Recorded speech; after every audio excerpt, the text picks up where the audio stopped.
My name is Rachel Caslin, and this Christmas I had the amazing opportunity to go with Heart for Thailand to visit. I was with Swanee, her husband Mark, and also Lena, and it was just a life-changing experience. Before I went, I didn't know where Thailand was. It is in Southeast Asia. It's just a little bit west of Vietnam, you can see on the map. And we were there to visit 3 separate leprosy colonies there. The reason we wanted to go is to really see the needs of the people, to see the ministries working there, and see if we could be a part of what God is doing in Thailand.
The history of leprosy in Thailand is pretty interesting. It's not widely spread right now. It's very well contained. It's not contagious. However, 50 years ago they had a huge epidemic. They didn't know what to do. They didn't know how it spread. They didn't know how to contain it, how to treat it. So there were many people with leprosy throughout the country. They have been separated and forced to live there by law for many years, with the stigma and rejection of leprosy. And leprosy affects your extremities first. So they have some really challenging disabilities to live with. Most people don't have fingers.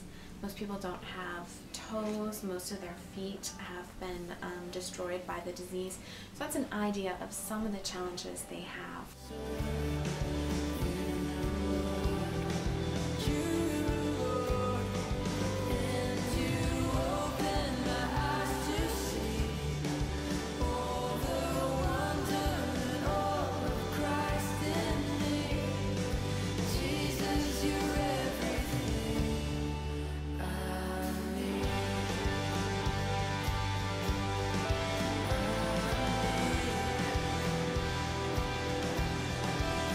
At this point, now there are 3 different generations of people living in these leprosy colonies because it's been so many years. The people initially brought there, married there, or brought their families at times, and raised children, adopted children as well, and have just been living their lives in these colonies. The first generation of people there actually have leprosy. They're really an aging population. They're from about their 70s to their 90s at this point. Their biggest jobs at this point is usually raising their grandchildren, which is a very difficult task because of their physical challenges, and they are aging. The second generation living there is their children. They're usually about anywhere from 25 to 40 years old at this point, and they were raised in that same culture of being rejected because of leprosy, even though they don't have it personally. They are working in the fields, in factories, to try and support both their parents and their own children as well. Growing up, they had little opportunity for education. It's very difficult to break out of the poverty cycle due to the leprosy colony. And the third generation is their children. They're anywhere from infants to about 20-some years old, and are living with the generational challenges that this poverty and leprosy has created for them. There's a very strong pattern of abandonment with these children that we saw over and over. And one great example is this darling little girl we met called Noe. Noe is so sweet, and she lives with her grandma. She has a very lonely life and doesn't have a mother and father loving and caring for her the way we would hope. This is where BLS comes in. BLS is an amazing ministry. It's the only Christian ministry serving these communities. They've been in operation for about 30 years, and it was started by a wonderful lady named Dr. Kay. She started out as a leprosy doctor working for the government, traveling all around the country, treating leprosy patients.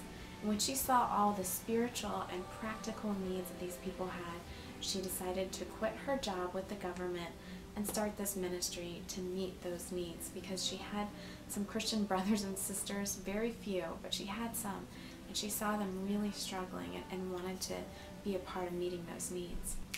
Their mission has been evolving over the years because the situation has been changing.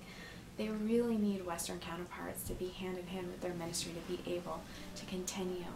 Their ministry is really to support the leprosy patients and their families with the love of Christ and also meeting practical needs they have. They're able to do this by partnering with the government, and there's also some small leprosy agencies that assist, but it's mainly through private funding that they're able to operate. They also want to educate the public that leprosy is not contagious now, and it's okay to connect and love on these people as well. BLS serves these communities in many ways. Number one, the overarching thing they do is church planning, educating and training pastors, pastoral support. They do all these things to try and reach out with the love of Christ. Thailand is about 95% Buddhist and about 1% Christian.